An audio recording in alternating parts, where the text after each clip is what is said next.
Good morning student. તો આના પહેલાના લેક્ચર્સમાં આપણે એનર્જી ઓડિટ કેવી રીતે કરવી અને કયા કયા સેક્ટર્સમાં કરવી એ જોયું હતું. આજે આપણે જોશું કોન્સેપ્ટ ઓફ એનર્જી મેનેજમેન્ટ, એનર્જીનું મેનેજમેન્ટ કેવી રીતે કરવું. તો એનર્જી મેનેજમેન્ટ એટલે શું? તો કે એનર્જી મેનેજમેન્ટ એટલે ઉર્જાનો અસરકારક વહીવટ, જેથી ઉર્જા બિનજરૂરી વ્યય અટકે અને ઉર્જા નો નાશ ન થાય. તો કે આપણે જેટલું વાપરવું હોય એટલી જ એનર્જીનો વહીવટ કરવો અને બિનજરૂરી વ્યય એનું વ્યય ન કરવું, એને શું કહેવાય? Energy management. પરિણામે ઉર્જાનો કાર્યક્ષમ ઉપયોગ થાય અને કિંમત તથા પ્રદૂષણમાં ન્યૂનતમ બને. કાર્યક્ષય એટલે જેટલી જરૂર હોય એટલી જ ઉર્જાનો ઉપયોગ થાય, કિંમતમાં અને પ્રદૂષણમાં ઓછું થાય. આ માટે પ્લાનિંગ અને એનર્જીના સપ્લાય અને વપરાશ પરનો અંકુશ જરૂરી છે. આના લીધે શું આપણે જરૂરી હોય? એનર્જીનું પ્લાનિંગ, એનર્જી સપ્લાય અને વપરાશનો કંટ્રોલ હોવો જોઈએ. અસરકારક એનર્જી વહીવટ માટે સામાન્ય લોકોમાં એનર્જી જાગૃતિ અને તેના બચાવમાં મનમાં ઈચ્છા હોવી જરૂરી છે. એનર્જી સંચયનને લીધે સંસ્થાના સીધો નાણાકીય લાભ થાય છે. એનર્જી મેનેજમેન્ટમાં નીચે દર્શાવ્યા તત્વોનો સમાવેશ થાય. એનર્જી મેનેજમેન્ટમાં કયા કયા એલિમેન્ટનો સમાવેશ થાય? તો કે એનર્જીની પૂર્વ યોજના એટલે પહેલા વપરાવેલી, પછી એનર્જી પોલિસી અને એનર્જી પ્લાનિંગ. હવે એનર્જી પૂર્વ યોજના એટલે મોટા ફલક પરની વ્યવસ્થા, સ્ટ્રેટેજી, જે એનર્જીનું પ્લાનિંગ અને માર્ગદર્શન કરે. પૂર્વ યોજના એટલે આપણે પહેલા જ પ્લાનિંગ કરી લીધું હોય એને એનર્જીની પૂર્વ યોજના કહેવાય. આ રાષ્ટ્રીય સત્ર અપનાવવામાં આવે છે, એ નેશનલ લેવલે આપણે અપનાવીએ. હવે પોલિસી એટલે શું? કે કોઈ પણ સંસ્થા અથવા સ્થાનમાં એ વસ્તુ આપણે એપ્લાય કરીએ, સ્કીમ આપણે એપ્લાય કરીએ એને પોલિસી કહેવાય. અને પ્લાનિંગ એટલે હેતુઓ જાણવા. હવે એનર્જી પોલિસી એટલે સંસ્થા દ્વારા અપનાવવામાં આવતી કાર્ય કરવાની ગાઈડલાઇન્સ. જે ગાઈડલાઇન્સ આપી હોય એ કોઈ પણ સંસ્થા એને રેગ્યુલર બેઝિસમાં યુઝ કરે એને એનર્જી પોલિસી કહેવાય. અને એનર્જી પ્લાનિંગ એટલે જોઈતા હેતુઓ માટે વિસ્તૃત કાર્ય સ્થિત, જે ઓબ્જેક્ટિવ આપણે જોતા હોય એના માટે આપણે કામ કરીએ એને એનર્જી પ્લાનિંગ કહેવાય. હવે objective of energy management. Energy મેનેજમેન્ટના ઉદ્દેશ શું છે? તો કે ઉર્જાનો વ્યય ઘટાડવો, ઉર્જાનો મહત્તમ ઉપયોગ થાય એ માટે પ્રોસેસમાં શક્ય સુધારા કરવા. એનર્જી મેક્સિમમ આપણે વાપરી શકીએ એટલે એના માટે કઈ વસ્તુ સુધારવાની એ જોવા માટે.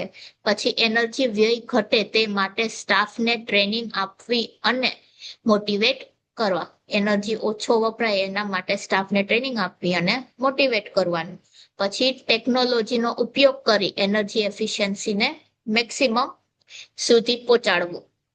પછી વધારે યોગ્ય ઉર્જાના સત્તાઓનો ઉપયોગ કરવો, કે જેમ કે એપ્લાયન્સીસ આવતા હોય એ બધી.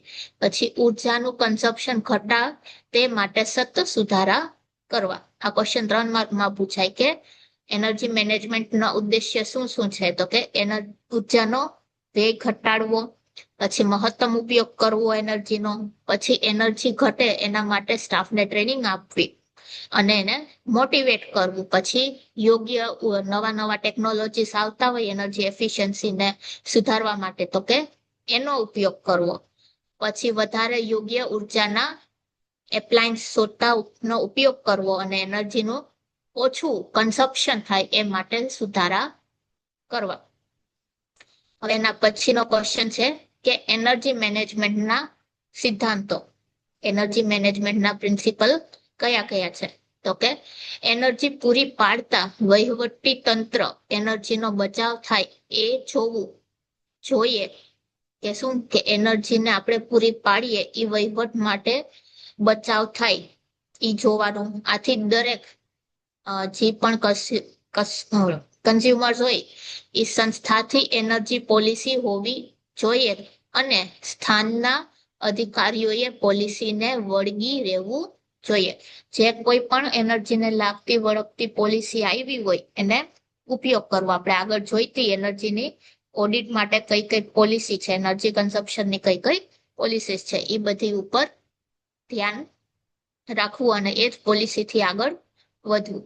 એનર્જીનો બિનજરૂરી વ્યય ખર્ચ વધારે છે. આ વ્યય રોકવા અધિકારીઓએ સમયાંતરે જરૂરી પગલાં લેવા. જો બિનજરૂરી વ્યય થતો હોય એનર્જીનો તો એને અટકાવવા માટે જરૂરી પગલાં લેવા. પછી પર યુનિટ એનર્જી વપરાશ એટલે પર યુનિટ આઉટપુટ માટે એનર્જીનો વપરાશ. એક યુનિટે કેટલો એનર્જી વપરાય એટલે શું થાય કે આઉટપુટમાં એક યુનિટે કેટલો એનર્જી વપરાય.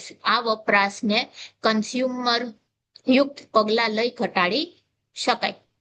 એક એક કન્ઝ્યુમરના લઈને આપણે એ પગલાં ઘટાડી શકીએ.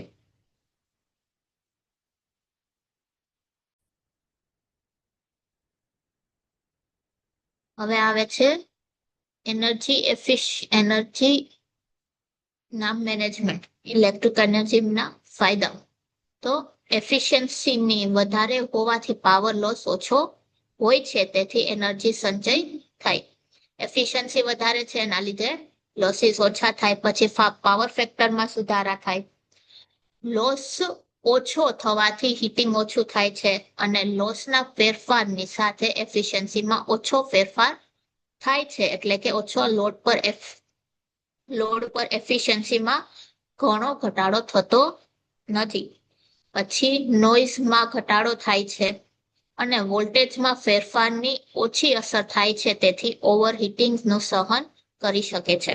પેલું શું છે તો કે એફિશિયન્સીમાં વધારો થાય તો પાવર લોસ ઓછો થાય અને એનર્જી સંચય થાય. પછી બીજું પાવર ફેક્ટરમાં સુધારો થાય, લોસ ઓછા થાય ના લીધે હીટિંગ ઓછું થશે. પછી લોડના ફેરફાર સાથે એફિશિયન્સીમાં ઓછો ફેરફાર થાય છે. નોઇઝમાં ઘટાડો થશે અને વોલ્ટેજમાં ફેરફારથી ઓછી અસર થાય, તેથી ઓવર હીટિંગ સહન કરી શકે છે. હવે આપણે કોઈ પણ મોટરની એફિશિયન્સીને ઇમ્પ્રૂવ કરવી હોય તેના માટેના પગલાં. તો પેલું શું છે સ્ટેટર વાઇન્ડિંગ. તો સ્ટેટર વાઇન્ડિંગના કોપર લોસ ઘટાડવા વાઇન્ડિંગનો પ્રતિરોધ ઘટાડવો જોઈએ. કોપર લોસ ઘટાડવો એના માટે આપણે શું જો ઘટાડીએ છીએ તો કે રેઝિસ્ટન્સ ઘટાડીએ. આથી વાયરનો ક્રોસ સેક્શનલ એરિયા વધારવો જોઈએ. એનાથી પછી જેટલો ક્રોસ સેક્શનલ એરિયા વધારે હશે એટલા લોસીસ ઓછા હશે. એટલે ઈ લોસને ઓછા કરવા માટે આપણે શું ઓછું કરીએ, રેઝિસ્ટન્સ પ્રતિરોધ ઓછો કરીએ. પછી રોટર વાઇન્ડિંગ છે તો કે રોટર કોપર લોસ ઘટાડવા માટે વધારે ક્રોસ સેક્શનલ કોપર વાયરનો ઉપયોગ કરીએ. સ્ટેટરમાં ઓછા ક્રોસ સેક્શનલ વાયર યુઝ કરવાના અને રોટરમાં વધારે. કોર લોસને ઓછો કરવો હોય તો કે કોર લોસમાં હિસ્ટેરિસિસ લોસ અને એડી કરંટ લોસ બે આવે છે. હવે હિસ્ટેરિસિસ લોસ અને એડી કરંટ લોસ એને ઓછું કરવા માટે આપણે લેમિનેશન જોડીએ અથવા લેમિનેટેડ સ્ટીલ આપણે જોડીએ છીએ. એના લીધે શું થાય, કોર લોસ ઓછા થાય. હવે વિન્ડેજ લોસ એટલે આ લોસ ઘટાડવા સારી વેન્ટિલેશન સિસ્ટમ જોઈએ. વિન્ડેજ એટલે હવાનું અવર જવર, એ હટાડવા માટે કુલિંગ સિસ્ટમ સારી હોય એના લીધે વિન્ડેજ લોસીસ ઓછા થાય. પેલું આવે છે શું, સ્ટેટરના લોસ માટે ક્રોસ સેક્શનલ એરિયા વધારે હોવો જોઈએ, એનાથી રેઝિસ્ટન્સ ઓછું થાય. બીજું આવે છે રોટર વાઇન્ડિંગ લોસ. તો એના માટે ઈ ઘટાડવા માટે ક્રોસ સેક્શનલ વાયર કોપરના હોવું જોઈએ. પછી કોર લોસમાં હિસ્ટેરિસિસ અને એડી કરંટ બે લોસ આવે. તો ઈ લોસને ઓછું કરવા માટે આપણે હિસ્ટેરિસમાં સિલિકોનના લેમિનેશન સ્ટેમ્પિંગ યુઝ કરીએ. એડી કરંટ માટે આપણે લેમિનેશનની જાડાઈ વધારે રાખીએ. અને વિન્ડેજ લોસ માટે હવાની આવર જવર અથવા વેન્ટિલેશન સિસ્ટમ સારી હોય તો એનાથી વિન્ડેજ લોસીસ ઓછા થાય. હવે ઇલેક્ટ્રિક મોટરમાં એનર્જી કન્ઝર્વેશન કરવું હોય તો કઈ કઈ તકો હોય છે તો કે પેલું આવે છે યોગ્ય સાઇઝની મોટરની પસંદગી. પેલું જેટલું પાવર હોય એ જ પાવર હિસાબેથી આપણે મોટરની રેટિંગ નક્કી કરવા. બીજું, ડ્રાઈવ ટ્રાન્સમિશન એફિશિયન્સીમાં સુધારો કરવો. ટ્રાન્સમિશનની એફિશિયન્સી હોય એમાં સુધારો કરવો. પછી એનર્જી એફિશિયન્સી મોટરનો ઉપયોગ કરવો અને ફ્લાય ચાલતી મોટર બંધ કરવી.